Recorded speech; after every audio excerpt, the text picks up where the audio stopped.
വിഷുവിന് കണിയും കണ്ട് പടക്കവും പൊട്ടിച്ച് കൈനീട്ടവും കിട്ടിക്കഴിഞ്ഞാൽ പിന്നെ ബാക്കിയുള്ളത് ഉഗ്രൻ സദ്യയാണ്. തിരക്കിനിടയിൽ സദ്യ ഉണ്ടാക്കാനായി നേരമില്ലാത്തവരുണ്ട്. അങ്ങനെ നേരമില്ലാത്ത ആളുകൾക്ക് ഇത്തവണയും ഹോട്ടലിനെ തന്നെ ആശ്രയിച്ചേ മതിയാകൂ. അപ്പോൾ പലതരത്തിലുള്ള കറികൾ, അതുപോലെ തന്നെ വിഭവസമൃദ്ധമായ സദ്യ പാക്കേജുകൾ, അതൊക്കെ ഹോട്ടലുകളൊക്കെ ഇപ്പോൾ തന്നെ പരസ്യമൊക്കെ പലയിടങ്ങളിലും വരുന്നുണ്ടാവുമല്ലോ അല്ലേ? 2 ആഴ്ച മുൻപ് തന്നെ ബുക്കിംഗ് ആരംഭിച്ചു എന്നാണ് ഹോട്ടൽ ഉടമകൾ പറയുന്നത്. അഷിൻ ഡിയാഗോയാണ് ഹോട്ടലിലേക്ക് പോയിരിക്കുന്നത്. കാണാം. വീണ്ടും ഒരു വിഷുക്കാലം എത്തിയിരിക്കുകയാണ്. തിരുവനന്തപുരത്തുകാർക്ക് ഈ ഒരു തിരക്കിനിടയിൽ അവർക്ക് വിഷുസദ്യ ഒരുക്കാനുള്ള സമയം കിട്ടിയില്ല എന്നൊക്കെ വരും. പക്ഷേ പേടിക്കേണ്ട കാര്യമില്ല. ഹോട്ടലുകളെല്ലാം സജീവമായി കഴിഞ്ഞിരിക്കുകയാണ്. പല വിധത്തിലുള്ള വെറൈറ്റി കറികളൊക്കെയായി വിഷുവിനെ വരവേൽക്കാൻ ഹോട്ടലുകൾ ഒരുങ്ങിക്കഴിഞ്ഞു.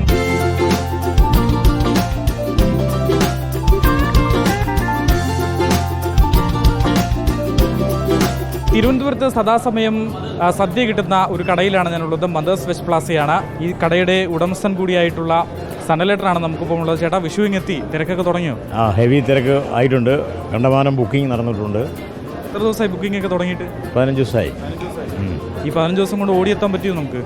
തീർച്ചയായിട്ടും അതിനുള്ള സജ്ജീകരണങ്ങൾ നമ്മൾ ചെയ്തിട്ടുണ്ട്.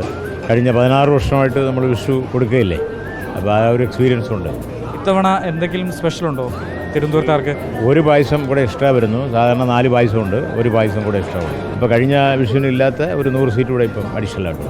ഇവിടെ വന്നും കഴിക്കാം, ഇവിടുന്ന് ഡെലിവറി ആയിട്ട് പുറത്തേക്കും കൊടുക്കും. രണ്ടും പോകുന്നുണ്ട്. ആളുകളുടെ റെസ്പോൺസ് ഒക്കെ എങ്ങനെയുണ്ട്? ഇപ്പം തന്നെ നമുക്ക് കാണാം, നല്ല തിരക്കാണ്. എവിടെ നോക്കിയാലും എല്ലാവരും സദ്യയൊക്കെ വാങ്ങിച്ച് കഴിക്കും. കൊള്ളാമെന്ന് പറയുമ്പോൾ കേൾക്കുന്ന സന്തോഷം, അതാണ് നമ്മളെ മുന്നോട്ട് കൊണ്ടുപോയിക്കൊണ്ടിരിക്കുന്നത്. How do you feel about the food? The sadhya, do you like it? Yes, it's very good. Are you coming from? Germany. ശരിക്കും ഇപ്പോൾ ഇതൊക്കെ ഇവിടെ ഇതുള്ളത് കൊണ്ട് നമ്മൾ മാക്സിമം രാവിലത്തെ കണി കഴിയുമ്പോഴത്തേക്കും പിന്നെ സദ്യ ഓർഡർ ചെയ്ത് കഴിക്കുക എന്നുള്ളതാണ് നമ്മുടെ ലക്ഷ്യം. ഹായ് സുജയ് പാർവതി. എല്ലാ ദിവസത്തെയും ഇത് ഈവനിങ്ങിലെ പരിപാടികൾ കാണാറുണ്ട്. വളരെ നന്നായിരിക്കുന്നുണ്ട്. അപ്പോൾ എന്തായാലും നന്നായിട്ട് പോട്ടെ. മൊത്തം റിപ്പോർട്ടർ ടിവിക്കും വിഷു ആശംസ.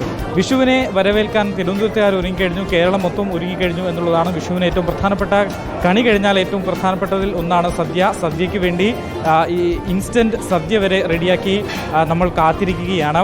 വീഡിയോ ജേർണലിസ്റ്റ് വിഷ്ണു പ്രസാദിനൊപ്പം reporter Ashin Diego, in reporter, Thiruvananthapuram.